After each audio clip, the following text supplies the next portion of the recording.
All right, welcome to a special Saturday edition of Long Island's #1 pro wrestling broadcast, Monte and the Pharaoh, with special guest Ace, Cowboy Bob Orton, Jimmy Pharaoh. What's happening there, Monte? All right, brother.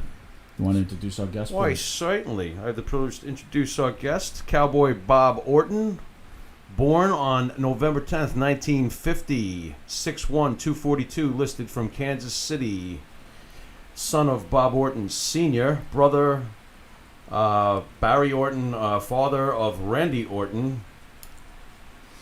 Nathan, stand-up comedian. The resume reads as follows: NWA Florida Tag Team Champion 3 times.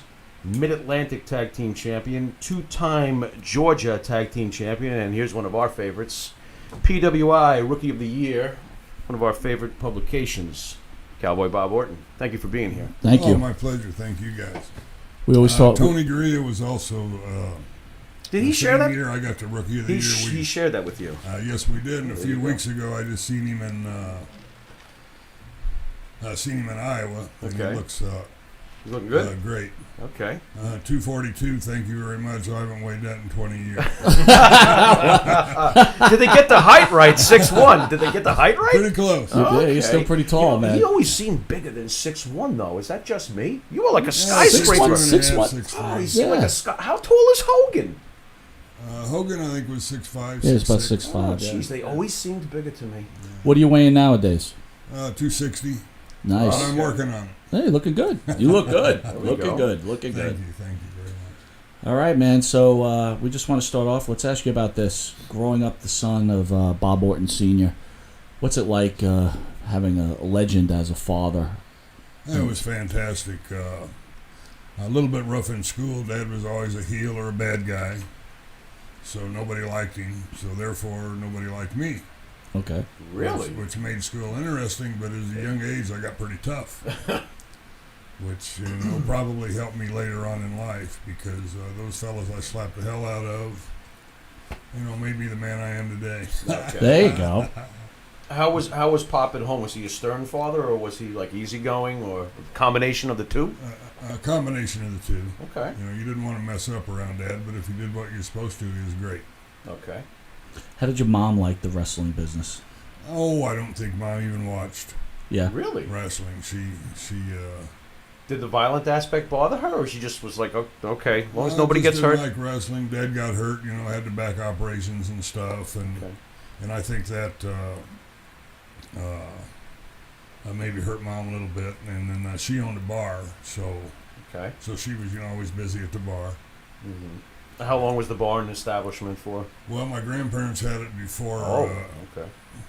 we did, so they probably had that play maybe 30 years. Okay. So a family-run business then. Yeah. So let me ask you, that rolls into this. Was it a foregone conclusion that you were going to become a pro wrestler and your brother would become a pro wrestler, or were you thinking about? Well, I started wrestling amateur when I was 9, and so wrestling always kind of been in my blood. And I tried college for a couple of years. Campus living is fun, but your grades aren't real good. Well, yeah. So You were studying, you just weren't studying books. exactly. There we go. And what I was studying, I enjoyed maybe a little bit too much. Yeah. But Good man. anyway, I ended up going to Florida and a sportatorium down there with Eddie Graham, and worked There you out with Hiro Matsuda. Mm-hmm. Let's see, Jack Briscoe come in and help me out every once in a while. Briscoe. And So that's what was where it- I got started. What was it like training with Hiro Matsuda and Jack Briscoe and Eddie Graham?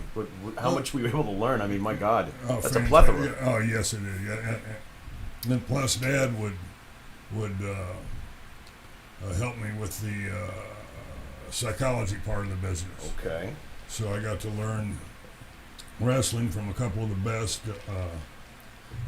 Hero and Jack, and ring psychology from Eddie and my dad. So I was pretty fortunate to have that kind of a coach. Were you hoping? Coaches. Were you hoping to be a heel or a face as you started to come up? Did those ideas even pop into your head, or whatever was given you was fine? Whatever was given me is fine until I got into the business and started working. And and heel is a lot more fun. It's just more fun. Right. Right. No doubt about it. If you were doing it nowadays, though, would you be a heel or a face? I'd be a heel. Even with the marketing and the T-shirts and all the money you could make. Yeah, that was never my big thing. I mean, it really wasn't. I just enjoyed my job. I got paid plenty of money as far as I was concerned. I know a lot of guys did better. Didn't care. I had a blast. My whole life I've had a blast. That's great. I've got no complaints. So at one point, do you tell your father, Dad, I think I want to be a pro wrestler. College isn't working out. And what does he say to you, and what's his advice to you? Well, he had gone to Florida for his last run down there, and so I ended up just going down with my wife. He didn't know I was even married at the time. Well, tell us that. How come you didn't tell anyone you got married? Because he told me never get married. That's a smart man right there. Wow. Mr. Orton knew his stuff. You know what? I kind of wish that Bob Orton Sr. was my father. Oh my God! Yeah, thanks a lot, Mr. Monty. Right? Thanks, Dad. Lord. Thanks for the advice. Oh my Lord! So anyway, I didn't become the dentist he wanted me to be, and did get married. What? So, yeah. Be superplexing his patients. So my so God. you secretly get married, and then you tell Dad, hey, look, Go I down want to be a Florida. wrestler. Yeah, he didn't say much for a while. Then he, Okay. damn kid. Life goes on, but then he helped me, and he gave me everything he could, That's great. and which worked out to be great. So after having this amazing team of trainers, you arrive in the NWA. How was the Cowboy gimmick acquired? I was with Gary Hart, was my manager in Atlanta, Georgia, It was great. and Dickie Slater come in, and Gary wanted to put me and Slater together. Mr. Excitement was Dickie Slater, and he said, your name's too plain. I'm going to make you a cowboy. So I went out and bought a hat and a vest, and off we went. So you were all in with the cowboy gimmick, huh? Hey, whatever. Whatever. just let me wrestle. There's nothing wrong with that. Yeah, exactly. Can I get your thoughts quick on Dick Slater? Because I feel like he's incredibly underappreciated over the years. I Dick felt he was amazing. Slater was phenomenal. Yeah. What a hand. He was just Mike couldn't ask skills. for somebody that worked harder. But I think he's had a lot of health problems, and nobody can get a hold of him that I know. I've been trying to Really? get a hold of him for 20 years. I know Wow. he's Are in you Florida. He's in some Wow. type of a home, Oh, but nobody seems to know where. he had it factor. He was a tremendous heel. Oh, Tremendous on the microphone. yeah. Great in the ring. I mean, Yeah. just brutal. Oh, yeah. Thought he was Yeah. great. Bob, what makes a great hand in your opinion? What makes a great hand? Somebody who's willing to fall through their own behind, and it don't bother them. Someone who works hard, and when they go out there, they give it all they've got. And when people do that, I'm very happy with. That's what I always did. Well, I could tell you, growing up watching you, we always felt you gave it all every match. Oh, yeah, thank you. We were big fans. I loved what I was doing. You could tell. It's easy to work hard when you love what you're doing. So, obviously, I was telling you before we started, I've been trying to get out of New York for the last 20 years, right? So, we grew up together. Shit, it's hard to get from here to the bridge. Oh, please, there you go. There, How about from downtown Huntington to here? Oh my God. That's right. That was a half an hour, right? Oh, I know. We were driving around in circles. He's right around the corner. I had to shave. But, here's the thing, though. Where we are in Long Island, though, it does have everything you need, right? I can all see the that. food, Sure. shopping, Sure. right? Bars, whatever you Traffic. like. Traffic. Pissed off Traffic's people. awesome. Traffic's not bad. Traffic's awesome. Yes. Look, Bob, in 1981, you arrived to the WWE. That was considered the big time, I guess. Yeah, for sure. Sure. But this is so. It was We- WWF when I got here. Right, exactly. Right. So we were always WWF fans, but Yes. we used to read, we talk about PWI, we used to read about the magazines, That was our NWA, AWA. So it's, obviously the WWE now is probably one of the only games in town. So whenever you see these documentaries, a lot of wrestlers, like when you got to New York, you knew you made it. Mm-hmm. Was that a fact? Was it Yeah. like when you're in Florida, does your dad say, you get to New York, son, you have now arrived? You certainly felt like that. In Madison Square Garden, it doesn't matter who you are, where you are. If you're involved in athletics or sports, team or individual, when you've made the Garden, and when you made the main event in the Garden. You know, there's really not a whole lot more you can accomplish except, you know, keep going back and being in the main event, of course. You know, Right. you know, better and better and better. You've just hit the Mecca. Yeah. But yeah, that's it. That's So in the top of NWA, what was the largest crowd you probably played to when you were wrestling in Mid-Atlantic? What was it, NWA? Yeah. No, we had some big house. Greensboro did probably 18, 20,000 people. Well, you and Dick had the Stuff program like with that. Ric Flair, didn't Yeah. you? And that had to be in front of Yeah. a billion people. Yeah. Oh, that was so funny. You messed him up. We had that program going. But I'll tell you something. I don't even know if I've told anybody this yet, especially on the air. But Beautiful. Let's hear it. I'm Go old for enough, it. I don't care anymore. Great. Okay. Fair enough. Anyway, me and Flair are working. I think back in Greensboro, might have been in Charlotte, Okay. and Flair country. we had just done the big thing. And I'm working with Flair, but I'd just come in from New York. I'd been there maybe 6, 7 months. So I small packaged Flair, and I said, Rick, I said, I'm sorry, but Vince wants me to beat you. Oh. And then I turned loose of him and laughed like a son. Last time we ever worked. Really? I guess Oh, Rick yeah. didn't find that too humorous, huh? He didn't, but I still do. Spoiled sport. That's great. Did your dad ever share with you his time when he wrestled Bruno at the Garden? Nice. What was it like for Dad? 1968, I believe? Yeah, I know Dad. Well, it was the 60s. Might have been earlier than that. Okay. Yeah. Fair enough. 60s, but Dad had so much heat that Lou Albano had to come down one time in Sunnyside Garden with a gun Wow. What? just to get him out of the ring. Really? And Dad had had that kind of heat in That's not normal. Richmond, Virginia. Him and Malenko had a riot, and they knocked Dad out with a chair. He was walking under the bleachers. They hit him in the head with a chair as he went under the bleachers. They cut Malenko. They got him in the ambulance, Oh, and God. people tried to turn the ambulance over. Holy cow. And that, You need combat pay back then, right? yeah. That's the kind of heat Roddy and I had here for a while. They've kind of simmered that down a little bit. And, How dangerous was it for you and Roddy? Did it ever get crazy? It must have. Yeah, we fought our way out of a lot of arenas and had them waiting for us when we come out the ramp. We was in Baltimore. You believe this? People are insane. Baltimore one time, and we're going to leave. Usually we'd sit back there and have 2 or 3 beers before we left, let everybody clear. So we were sitting back there and let's go. Okay, fine. So we open up the garage door and we're driving out and there's a big ramp goes up. Oh, everything is cool. We get to the top of that ramp, and boy, there they were. Hello. Wow. I was driving We hate you. I was driving a little Datsun at the time. Oh, great. Doesn't even So have a I big, just- safe truck. So I just hit a hard right, went right down the sidewalk. People were jumping out. Oh, my God. Jumping out of the way. The car going both ways. Finally got a space between 2 parked cars. We got out of there and we were gone. Jeez. But that kind of thing happened a lot. But they've really calmed that down a little bit, which is great. Did you ever get into it with But- any fans? But I must admit that, God, I love that. Yeah. Well, that's what I said. Did you ever get into any fans? Maybe you were at the bar one night. I mean, There's always some idiot who wants to, Well, stand up to a wrestler. especially the bodyguard of Roddy Piper. Yeah. Right? Yeah, that's When I always was- intelligent. When I was Florida heavyweight champion, Okay. I weighed about 215. This is the first time I met Hogan. I was on my way home and I thought I'd stop. I'd heard about this band. And I thought I'd stop, and listen to the band play a set, which I did. And a big old blonde-headed guy playing the bass guitar. So anyway, they finished their set. Well, I'm going to go home. I don't want the wife to worry about me. So I walk out in the parking lot and I hear this deep voice, "Hey, Mr. Orton. Mr. Orton."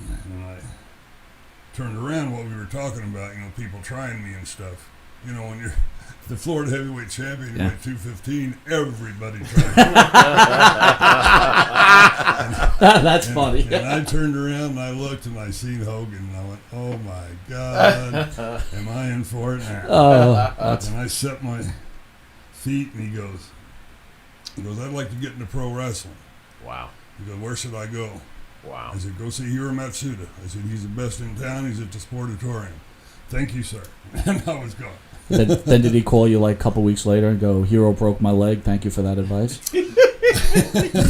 No, I never got that call, but he did all right. But you're the guy that got it all rolling Well, then, you huh? know what? It's just something that happened. He would have gotten in business anyway. There's no doubt about that. Right. I mean, when he was born for it, no doubt about it. But I just happened to be there. Right time, right place. Yeah, timing is timing. still special. That's Bob, growing up, we grew up during the Bob Backlund Championship run. Okay. You actually got 2 matches at MSG. You won the first one by countout, and the blow-off match was a lumberjack match, which unfortunately you lost because we were always praying for someone to beat Bob. So yeah, we hated Bob with a passion, and whoever came into town. And again, I will tell you, growing up, right, I think I sported the cowboy hat for a couple of months. Yeah, you did. You did. I have no hair now, but I even had thinner hair when I was younger. You had that curly hair, so it was like you and I just didn't match up. I tried. I had the vest. I tried the hat. It just didn't work. So. Thank you.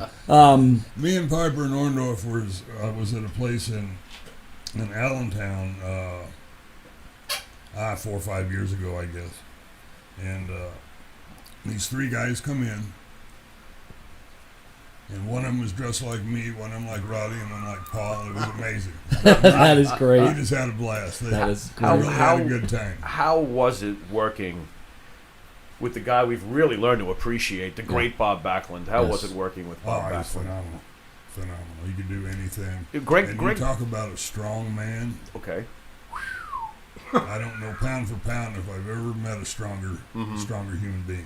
Greg Valentine said something interesting about him, that when he worked with him, he actually learned a lot from him. His style, he was able to pull some of his style off, and he taught actually Bob how to pace himself, believe it or not, a little bit, because they were having those Iron Man matches almost, those really long matches. So. Bob is amazing and in shape and fit. So let me ask you this: coming into the WWE, some wrestlers state that Bob was killing the WWE. Well, I say WWE, I know it was WWF, right? Mm-hmm. That Bob was actually killing. They were getting close to bankruptcy because of him. Do you think he was a good draw or not? Was he a good draw? Remember? I don't think I ever was on a card where it wasn't sold out. It was damn close. Okay. And no matter whether I was working with him or somebody else, I just don't believe. That's the first time I ever heard anything like that. Okay. Right, fair enough. To be honest with you, that's fair. I'm kind of stunned. I thought Bob was just.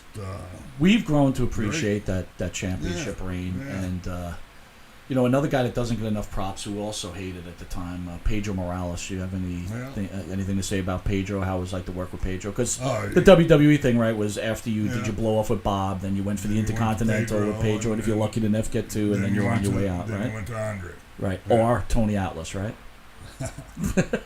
Sure. No formula going on there, huh? So how was it working with Pedro? Oh, great. Pedro was fun. I don't really remember, maybe 1 or 2 guys back in that time that you didn't go out there and enjoy having your match with. Right. Because everybody was very good. Who did you dread? And everybody was different. Who did you dread working with? Oh, God. Come on now. I hate saying names that back. Just say it. Had to be a couple. Listen, I'll help you out. Valentine on our show said he could not stand working with SD Jones. He said SD was stiff. He said he was rough. He said he was stiff and he didn't like working with him. He said he could be rough. but see, we had fun, right? We had fun, SD. I would think maybe Putski. I didn't enjoy working with Putski. How come? Putski. I love it. You take that hammer. There was a guy, Outback Jack. I didn't. When I went in the ring with Outback Jack, I worked with the people for 10 minutes until it was time for him to beat me. And that's just what I did, because the guy, gosh, the times were changing. And that's when he was changing everything over. I heard Putski was a bit irritating in the locker room, too. So, at least from what we heard. It was just hard for me, who liked to go out and do things. Right. For somebody who just wanted to go out and pose. He was very limited. And then beat you. He was so limited, no doubt. So let me ask you this: you were talking about Andre the Giant. We recently I loved working with Andre. Okay. So, why did you love working with Andre, number one? And number two, on the documentary, spoke about him having some real heat with Randy Macho Man Savage. Lanny Poffo was in studio a couple of weeks ago, and he also had heat with the Iron Sheik. Did you know about all that heat? And what was it like in the locker room? Well, I don't think that's probably the right way to characterize Randy and Sheik. Sheik used to come in. Me and Andre would be sitting there playing cribbage. Andre dated my little sister. Oh, really? Oh, okay. So he loved me and would sell for me like he would for the big show. But Okay. But Sheik would, oh, Mr. Giant, oh, Mr. Andre, can I get anything for you? Can I do this? Can I do Okay. this? I'm, oh, get out of here. When they'd go out there, Andre would just beat the hell out of Sheik. Were you in fear for the Sheik's life? Like, this guy's gonna die tonight? But was Andre just messing with him, or did he really dislike him? Was this Andre's way I of? don't think Andre actually disliked anybody. Okay. He was just messing with people. Because he could. Because he could, and because they kind of asked for it. Okay. You know. Okay. You had to ask. You had to go pretty far over the side of the cliff to get Andre pissed off at you. Give us your thoughts on Macho Nicest Man. man you ever. I was around him in a couple of different occasions. I guess he was all right. Okay. I think he did pretty darn good in the wrestling business. Oh, I think you all did pretty good. But I didn't run with him or hang with him or anything like Where that. does that great move, the superplex, come from? Actually, gosh dang it. The kid from not a kid, a man from Minnesota, and I can never remember his name, and I really hate that. But he's the first one who did it. Okay. Brad Reigns? No, not Brad. Kurt Hennig? He died of brain cancer. Oh. And he had a brother who worked, and I just can't remember his name. Okay. But it was. But you decided to take this move upon your. Well, add it to your that arsenal. was Fuji said you ought to do this, so I did. Okay. And anyway, a few years later, I was at Minnesota, and Scott was his first name. I can't remember his last name. But we were in Duluth, Minnesota, and he walked up to me, and he was sick, and he says, "Where's my cut?" I said, Oh boy. "Scott," I go, "What?" He goes, "The superplex." I go, "Oh gosh." That's great. Yeah. And then he laughed. We had a good time and everything with it. But God, it makes me mad. I can't remember. But I'm getting old. It's all right. There's a lot of things I don't remember. I can't remember my name, so it's all good. Yeah, me too. We did recover when you went back to the NWA and teamed up with Flair. So let's move on, Mike. The return to WWE. He comes back as Ace Cowboy Bob Orton.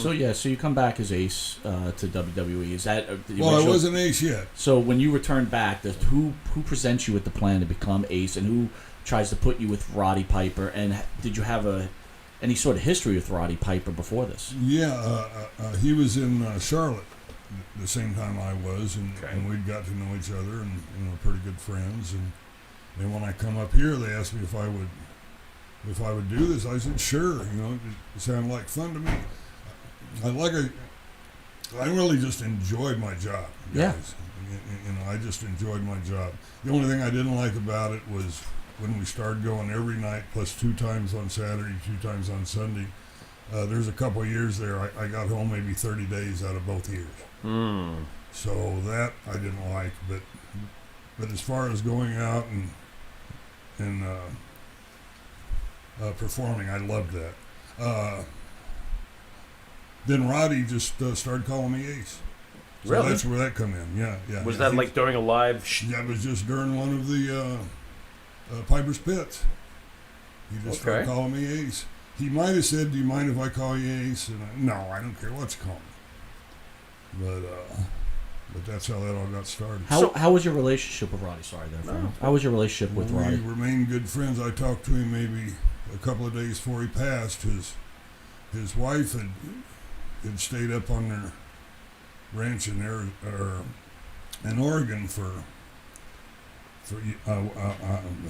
while he traveled and stuff, and then he had gone to L.A. and was getting into movies and stuff like that. She had just moved down to stay with Roddy, not long, maybe a couple of months, maybe a little longer, maybe a little less. I'm not sure, but I know she hadn't been down there with him long. And then I talked to him, and he was the happiest I'd ever heard him. And then a couple of days later, I got the call he was gone. Sorry. Yeah, but I stayed in touch with. Valentine, I stayed in touch with a little bit, and it's about the only guys I really stay in touch with. Everyone's got their own life and their own family. And, Right. And Roddy, for some reason, and it reminds me of you too, and I wanted to get your opinion on it. Roddy, for some reason, was never given a world title. For some reason, you were never even given at least an Intercontinental title. Why is it that some of these guys, yourself and Roddy included, clearly main event guys, clearly, why not a strap?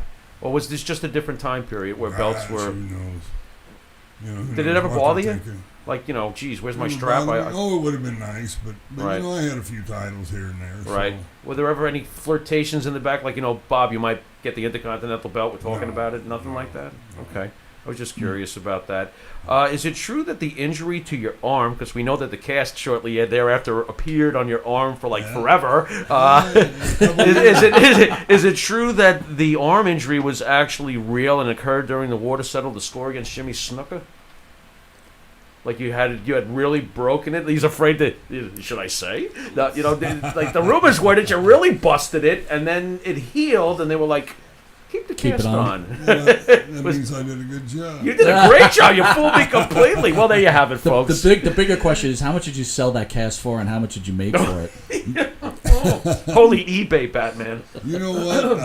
I've never done stuff like that. I'm not very sharp. Randy, not too long ago, asked me if I still had some of my old wrestling. I said, no, I took it to Goodwill. Oh, man. He goes, Dad, there's a guy that wants to buy your stuff. Shit, he's a little late. He's a little late. Oh, quick, go to the dumpster. Meanwhile, the guy from Goodwill's like a millionaire now. He's in the Virgin Islands party. Probably. We're feeling bad for him. Oh, boy. So, the Pharaoh mentioned the war to settle the score. Did you know that this was the actual beginning of something big? Like war to settle the score. So you had Piper the Hogan. Prequel to the whole MTV WrestleMania. I think it was on MTV. Yeah, it was on MTV. So it was your prequel right before they decided to do WrestleMania. That's when Mr. T makes his first appearance.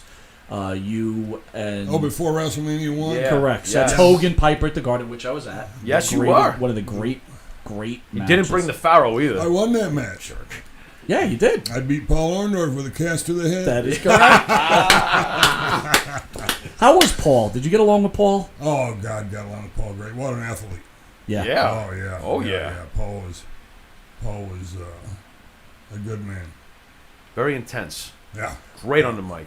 Yeah. Very intense man. Yeah, and sold that in the ring, too. Just intense. Yeah. So you got this whole lead up. When do you start hearing about that they're going to execute something called WrestleMania? We heard about it and everything, which was great, and they're going to do the show. But you got to remember,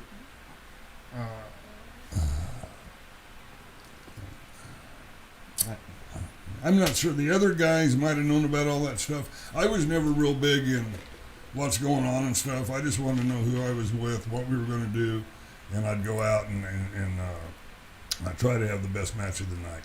Seemed to stay out of the politics, huh? That's what I did. Yeah, oh, definitely. Yeah. And when WrestleMania came around, we knew it was a really big thing. And Vince, I think, was pretty much, all in. And then Is it true that he basically ransomed his mortgage? Because you hear these stories where he put everything, the college tuition for the kids. I think that might be true. We started getting our paychecks out of a bank in Boston, which don't mean much except for we never did before. Okay. And after WrestleMania, we never got those checks out of Boston anymore. Oh. And I'm pretty sure that's what did it. And the gamble paid off. The gamble paid off. Beautiful. Yeah. Now, I want to just back up a little bit. I want to mention your brother Barry, right? He was a pro wrestler. Barry, I think, was in the WWE almost at the same time you were. You were together. Yeah. Much like Lanny and Macho Man Savage, you were a superstar, and Barry was a talent enhancement guy. Yeah. How does that work with a family? Like, you're a superstar. You're a big name. People come to see you. You're hanging out with Roddy Piper. You are the man. And is there any problem, like jealousy from your brother, number one? And number two, is there any point that you feel it necessary to go to the WWE brass and say, look, I need you to push my brother a little bit? No, I would never do that. Barry always worked hard. But he had his problems. I don't even want to get into that because it's him, and Okay. it's not important. But not say we didn't all have a few problems, at one time or another. Sure. But Barry was pretty well hooked, and so. But he was a good man for the spot they had him in, and if he would have been a little bit clear-headed, he might have done a little better. But life goes on. Sure. You can't look back at that stuff, and nobody's got any hard feelings or anything like that about anything. So. Okay. Fair enough. Jealousy, I don't think he was jealous of me at all. Right. Seems to run in the family. There's a pretty even keel. Yeah. I'm sensing going on here. If we can hop back to WrestleMania 1, I gotta ask you, did you know at the time how successful this event was going to be? No. Did you realize at the time we might be really onto something? This is the Super Bowl of wrestling at this point all these years later. Yeah, I mean, how did that feel, though? That's What was how it it like for turned you to out. step into that ring at WrestleMania 1 at the Garden? And what did it feel like? And did you have any idea this is going to be something that's going to be every year? Yeah, well, yeah, because it was big, and everybody knew it was big. And like I say, when Vince hit that thing and boom, everything went, then we knew we were on our way. It was fantastic. But at the same time, I was in the first Starrcade. Mm-hmm. I was in the first Saturday Night Main Event, Mhm. and I was in when Andre fought Wepner or whatever. I was on that card, Right. and I was on the one with Ali and Inoki or somebody. I was on all them first time Shea things. Stadium. Lucky enough, I was on all them first time Wow. shows. Right. So Right. so it was big and everything, but I'd been there before. Right. But I don't think anything quite this big. Right. But being in those other slots, it was just go out and have a great, put on a great show. That's all. Did you sense then that Vince was going to eventually someday win these territorial wars and stuff? Did you see the Monday Night Wars coming at that point or anything like that? Did you foresee knew- Vince, becoming king of the mountain? I knew it was going on, and I watched them switch their night, I think, to the same night Vince ran, and I thought, boy, these people are, they're not that sharp. Okay. Because Vince, he had the horses. And although they still, they had some pretty good talent down there, too. Sure. But the thing about there, and the thing about New York, when you come to New York, you had a chance to rise. And if you rose to the occasion, you rose on the card. When you were down there, if you weren't in Dusty's clique or whoever else's clique was down, Sullivan, Flair. Yeah, those right, guys. that whole group, right? if you weren't in one of them cliques, you weren't going anywhere because they were, they wanted it all and they got it all. I went down there, stayed for a little while, and I called Vince and said, "Hey, please let me come back. I can't stand this stuff." Wow. This is what, around 89 WCW, just very briefly, maybe? No, this would have been Mid-Atlantic. maybe 84 or 5, Yeah. something like that. Oh, okay, Yeah. okay. So let me ask you this, though. When you see Vince doing this large takeover WrestleMania, what were your father's feelings, and did you feel this was bad for wrestling? No, Dad, when we used to travel, I think it was even before I got in the business, he used to say, someday somebody is going to take this business and make it worldwide. Mm. And he called that shot. And I was lucky enough to be involved and be around when it happened. That process. Now, what what he did didn't bother me in the least. I've been to a lot of territories, and most people, you get along with, they treat you okay, but there's no love lost. And what he did to them places and the way we were drawn, that's what I thought about, is how are we doing. I never really thought a whole lot about how they're doing, because it didn't concern me. But I just wasn't that interested in what they had going on. So I'm going to have like two very important questions. So this is the first important question. Yeah. What was the WrestleMania payday for Cowboy Bob Orton? It was pretty good. Pretty good. Here comes the prying from Captain Cash Register. Here it comes. Pretty good. Come on, Bob. What's pretty good? Can we give a roundabout? Come on, buddy. Let me put it this way. Oh, God. Valentine said his was like 30 grand. Is that what he said? He said on the show. I'm trying to remember. So you're main eventing. So I hope you're accurate, because you're going to pee him off at? if he... Wait a minute, 30 grand. That was so good. Jeez. I love talking numbers. He's like, what? That gosh damn Valentine. I told you. What are you doing? Oh, my God. Were you in the ballpark? Oh, my Lord. Unbelievable. I have a question about WrestleMania, if you don't mind. Sure. I saw on one of the shows, one of the legend shows on the network, that Ali was a bit of a pain in the ass around the WrestleMania 1 match, around the... he was the special ref. Around the ring, though, that they had to keep him out of the ring. Is that Okerlund said they had to keep him out of the ring because he wanted to punch people. And that's Gene's story, and he can tell it any Oh, okay. So, yeah, okay. But I've been in the ring with Ali twice. Once Right. at WrestleMania, and once he refereed a match for me down in Tampa, Florida. I'm pretty sure with Mike Graham, Eddie Graham's boy. Okay. Right. And he was a special referee and knocked me out. Really? Not really. Not really? You mark. Kayfabe. I was marking out. Yeah. He knocked me out, and Mike won the Florida championship back. So when we got up here, he swung at me, and I ducked and got out of the way. There you go. Which means that he really knocked me out. Right. Let me ask you this. How was it dealing with Pat Patterson? Oh, Pat, what a mind for the business. Mm. I mean, what a mind. He was just. Did he treat you If okay? you ever, oh, sure. If you ever wasn't sure about something, you go sit down with Pat for a minute or two and say, "Here's what I'm thinking." He'd listen, boom, boom, boom. Well, maybe, yeah, okay, great, that's perfect. Okay. But he was just sharp.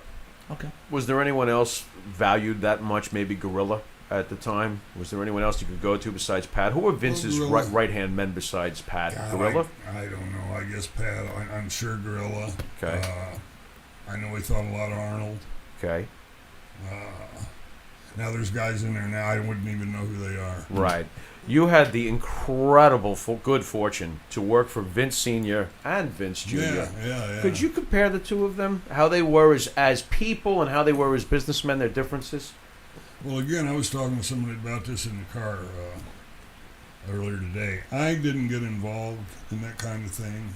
I never went to the office. I never sat down and talked with any about doing this, that, and the other. I just tried to do the best I could with what they gave me. And I didn't spend the time a lot of guys did, which, is probably to my detriment, but I was happy. I did well enough for myself. I was happy with myself, what I did, so I didn't care. So you had pleasant experiences with both of them? Sure. Basically. Fair enough. Sure. Well, we have a show, the Evan Ginsberg show. Evan is an agent, and he's on Sundays from 11 to 1. Anyway, he's a big proponent he feels that all the wrestlers should have medical benefits, and some of the older wrestlers looking for that. What are your thoughts on that? Well, I think that now they do have some kind of medical. Now, back in my day, we didn't, but now things are so much more high risk. I think that probably is a good thing. Back in my day, I had back injury and knees and stuff like that, but nothing that ever really kept me down because, I don't know, I hate to, we were a little bit more careful, I think. Okay. Might be,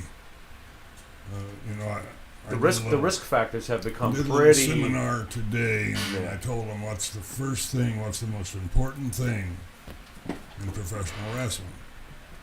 And, guys would say this and guys would say that. I said, no. You protect your opponent's body at all times. But, as time goes on, things get lost. So as you compare the eras of your era and today's, do you find that today's era is more dangerous? I think it is, yes. Okay. Just from watching. You still watch? Just Randy. Okay. Just Randy. So you were in the big man era. Were you ever involved in steroids? You were a big man, so did you feel necessity to start shooting the juice? But it's Don Morocco's fault. Don Morocco or Superstar Billy Graham? Because Don Morocco, they teamed me up with Don. Okay. And the only way they could see me is if I got in a relationship. Oh God! I figured. How long were you doing this? How long were you hitting the gas for? I just did it like 3 or 4 months. Okay. I just did one thing and boom, I was. Did you see any advantages from it instead of just becoming a little bigger? I got stronger. Yeah. Got a lot stronger, a lot bigger. How did you? Everything got bigger. Everything. I don't know. What do you do with that one? That's what she I'm not said. touching that. You better not. Don't touch that. Yeah. How did you like the? I like it. I watched it the other night. I was laughing my ass off. How did you like the boxing Bob gimmick? The boxing Bob, it was just fun. It was hilarious. Yeah, What was it like working with T? fun. Was there any point where like, No. this guy hits me the wrong way, I'm gonna knock him into the 5th row or anything like that? No, Or? no. And here's a Mike angle too. I got to ask this for Michael. Did you have any bad feelings towards him the way Roddy pretty clearly did? Because Roddy clearly can't stand. See that? Now I'm starting to think that's a work. Now I'm starting to think you that never whole know. thing's He's a gonna work. probably look at you like, duh. All right, give it to us now. No, Did Roddy truly hate this guy? I mean, what's the story here with T? I don't know why Roddy didn't like him. Never asked. Okay. But Well, you I really got- just let I it got go, along don't with- you? I Oh, Roddy got hates him. along with Whatever. T just fine. So wait a minute, you're Matter of traveling. fact, after our boxing match in Phoenix, I'm walking back, by his dressing room, and he's sitting there on the oxygen. And Mr. T. And he says, "You want some, Bob?" I said, "No, I got my beer." There you go. One's a sort of fighter and the other one's a wrestler. I'll have a beer. You keep breathing there, pal. So now we're going to move to Saturday night's main event, Sure. right? You're on the premiere show of Saturday night's main event. Now That's this is another huge. thing I was on, Yeah. been on the front. Dude, you're like a Trailblazer. not just as a Yeah. trailblazer. He's almost like a rabbit's foot, man. Oh, Everything yeah. he goes, there's like That's gold. Turns to gold. Very Yes. nice. Very Some gifted people just there. have it. Well, it that way. reminds me of like the original Green Bay Packers, the guys who brought the Super Bowl to where it was. yeah. You, Piper, and Orndorff and Hogan were That's like it. the Sure. Green Bay Packers. That's it. You ain't kidding. You So ain't kidding. It was just fun. Piper retires. You get put with Adrian Adonis. What was it like working with Adrian? Because we absolutely love Adrian Adonis. Any stories for us on the adorable one? So well, first, I want to say a lot of gosh. so far you've really we don't want you to say bad things about Andy, and you seem like you liked everybody, but Adrian also had a bad rap. If you hear from some wrestlers, what was it like being around Adrian? Well, Adrian was Adrian, and I got along with Adrian just fine. I don't. We even went to Japan together. You talk about weird being with Adrian in Japan. Okay. My God. But Adrian He's that was- bizarre, huh? Did you feel at any time you should have said Fickle. that? Did you ever feel at any time you should have said to Adrian, "Eat a salad"? Would you please? Oh my God! Boy, he did go up, didn't he? Yeah, it was My like, gosh, and, and he was an incredible worker. You know what Yes, I found he was. amazing? As he gained the weight, he still had the agility. I'll tell you, somebody else the same way was at. Gosh, here I go again. Can't remember. His first name's not Scott. No, but Still trying to think of who he's going the guy that came in out of Oregon, Billy Jack the Haynes. blonde guy. Oh. No, he had blonde hair. Not Billy Jack, but he was up there with Billy Jack. Okay. He was a good friend of Ed Wiskowski. Oh boy. This is What gonna the be hell rough. was his But the name? name Scott Dyshik just But came to anyway, my he name. was like 220 and stuff the first time I seen him when he come back in here. He had to be over 300. Still moved like he was 220. Yeah. But I can't remember his name. Gosh dang, Bob. I've been hitting the head too many times. I think that's what it is. Did you clock yourself with the Yeah, cast? we know a few people like that. Yeah, you ain't shit. Claim to be getting in the head too many times, right? Buddy Rose. Buddy Rose. Yeah. Playboy Buddy Buddy Rose. Rose. Playboy Buddy Rose. Yeah, he used to belonged weigh to right. 220 pounds maybe. Right. And And looked he could wrestle, fantastic. too. They could move. Oh, he could wrestle and talk too. I went over, way over 300 and still could move like he did when he was 220. I'll tell you Same what. way Adrian was. When you're talking, bringing the older names up, these guys were incredible. Yourself, Yeah. Buddy Rose. Oh. Oh my God, The whole Adrian, crop. Adonis. They were amazing. Every one of them. The matches were amazing. Is there Everybody anybody? had their own personality, Yes. and Everybody was was so- unique. yeah. Memorable. So let me Memorable. ask you. So this is a big deal with me, right? Mike over Matt skills. To be a great wrestler, what's more important? Well, I think to be a great wrestler, your mat skills. But if you want to talk about drawing money, That's what I'm talking about. Thank you for then correcting me. we'd have to be. So you got to talk him in the You'd have seats. to be the mic, yeah. A lot of people now. Where did you rank your mic skills? Oh God, I was right down to the bottom of the barrel. Really? Yeah, He's being Wow, rough. you're underselling Yeah. yourself. yeah. I'll tell you what. Okay. Piper retires. You went with Adonis. Then your team with Morocco. We kind of covered Morocco. Any chance that they were talking about you guys winning the straps? You were in WrestleMania 3, That right? should have happened. Yeah, That's Don tag said team. that a couple of times, but it never happened. And like I say, I just get, okay, Don, great. Where'd you It's rank just- Morocco as one of the greatest wrestlers Man. of all time? He was very, very good. Oh, Yes, man. he was. Yes, he was. Is there anybody that's not yet? Because we're going to be getting to your Hall of Fame induction. Is there anybody in the Hall that's not in the Hall of Fame that bothers you that they're not in? Anyone you can think of? Because Adonis is not in, and we always bitch about that. Do you feel he's worthy? Of course he is. Okay. Anyone else you could think of offhand that you I mean, say if to you're yourself? going to put Goldberg in and not Adrian Adonis, then something's not right. Yeah, Sure, there you go. sure, I Amen, agree with brother. that. Sure. Ivan Koloff. Ivan Koloff is not, Not in. in. the Hall of Fame. He's not in? He is Not not in. in. I did not know. And he that. just passed away too. Oy. Maybe Ivan is because, he was in my dad's era, I think, maybe a little after Dad, Okay. but before the WWE thing. So maybe it's got something to do with that. He was WWF, not WWE. Maybe Mm. that's the only way that I could explain it because I don't know the answer, Right. and I don't see any reason why he's not, except for the fact that he wasn't here from the time that WWE started. Right. And that might be it. I'm not sure, but if you go back and look, I think they put Watts in. Well, if they put Bill Watts in, Mm-hmm. then why in the hell wouldn't Ivan be in? Yeah. You're exactly right. Yeah, there's some folks that makes no sense. Yeah. There's- Yeah. We were big fans of Demolition growing up. They're not in. I mean, I understand. Demolition aren't in either. They're not in. I Well, understand that I'm there's sure this they will lawsuit be. going on of some kind with And, concussions. shockingly So- enough, probably the most important part, Alexa Bliss isn't in the Would Hall you of Fame. stop with Alexa Bliss? Oh God! Again, he's in love with Alexa. Do you even Bliss. know who? Do you She's know even who got Alexa Bliss is? She's got a 500-foot order of protection going on. It's Well, let me ask you this first. What do you think of the women's evolution? Number one. I know you said you pretty much just watch your son, but Yeah.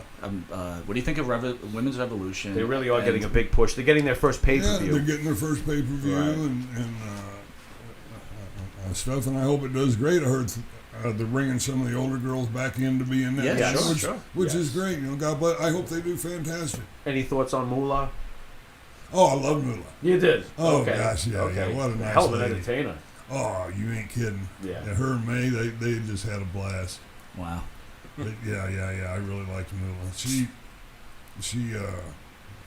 I liked Dad. I met Moolah when I was just a kid. Mm. And a lot of the older girl wrestlers I met when I was young because I used to go to the matches with Dad a lot. Okay. So I knew all the midgets. I knew all the gals. Sky Lolo, Little Beaver. Sure, Sky Low. Yeah. sure. So real quick, we're Lord, almost out of time. We got about 5 minutes. Okay. What was your feeling like to be in the Hall of Fame? Oh, Or it was be great. inducted? It was great to be recognized for something you enjoyed doing for so long. Who gave you the phone call? Just out of curiosity.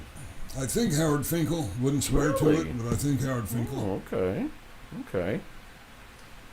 I know he's the one who called about the ring size, and everything. And I'm pretty sure, because he used to do that kind of thing for Vince, a lot, give the guys, let you know where you were going and what you were going to do. Mm-hmm. I'm pretty sure it was. I know he's the one called about the ring. Were you surprised when you got surprised when you got the phone call? Did it surprise you? I was like, oh, cool. Okay. you got this even keel thing going on here the whole way. What? Okay, that's cool. When do I show up? You've lost a lot of friends, obviously, throughout the years. The business. Could I ask you which one affected you the most? Well, Roddy. Roddy was just, right out of the. Like I said, I just talked to him a couple of days before. Yeah. It's like 20 decades at least he got chipped out of it. A shock. Last time we were on a show together, I had both knees replaced. Ooh. And Roddy was supposed to be working with Terry Funk. And they, for some showdown in Southern Illinois. And it's this thing, I forget what they call it, but it's out in the middle of nowhere. And they have rides and booze and parties and bands, all kinds of stuff. Plus they have a wrestling show. So they give me a call, we'd like you to come down and be in Roddy's corner. So I was 52 days from having both knees replaced. So I get down there and we're sitting there talking and Roddy goes, Bobby, he says, I kind of tweaked my neck the other night. Would it be okay if you worked and I was in your corner? I looked at him. Sure, Rod. That's what you want. That's what you So I went out and worked with Terry. And, told him, I said, hey, my knees, I don't know what's going to, but I was getting around okay. I could walk.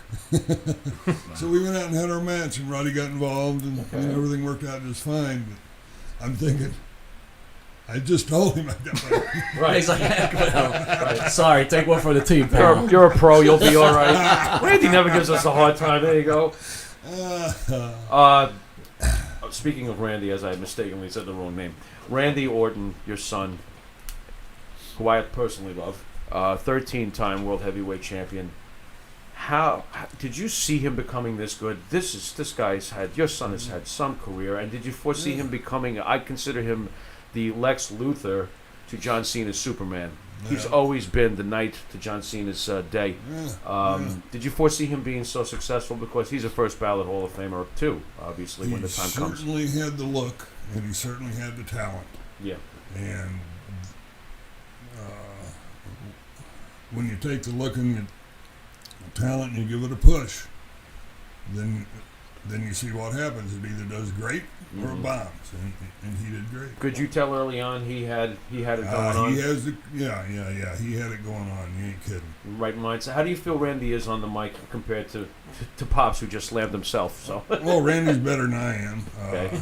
He's not John Cena or Roddy Piper or Hulk Hogan. Right. But his promos are to the point. Yep. No BS. Right. Yep. Doesn't scream and yell. Just tells you what he thinks and how it is. And, and I personally see nothing wrong with that promo at all. I've always found him to be like a Clint Eastwood to me. In contrast to the other stuff, certainly. Yeah. Right. Yeah. Amazing career.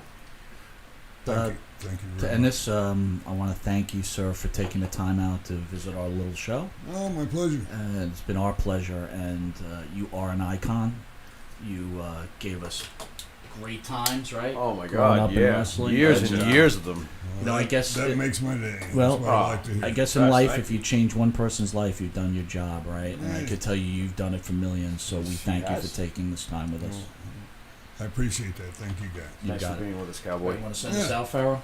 Oh, basically, I just want to say thank you, Cowboy Bob Orton, for coming down. You can catch Monte and the Pharaoh every Thursday at 8:05 at Village Connection / Facebook Live, and we will see you next time on Monte and the Pharaoh. Thank you, Mr. Orton. Later. You're welcome.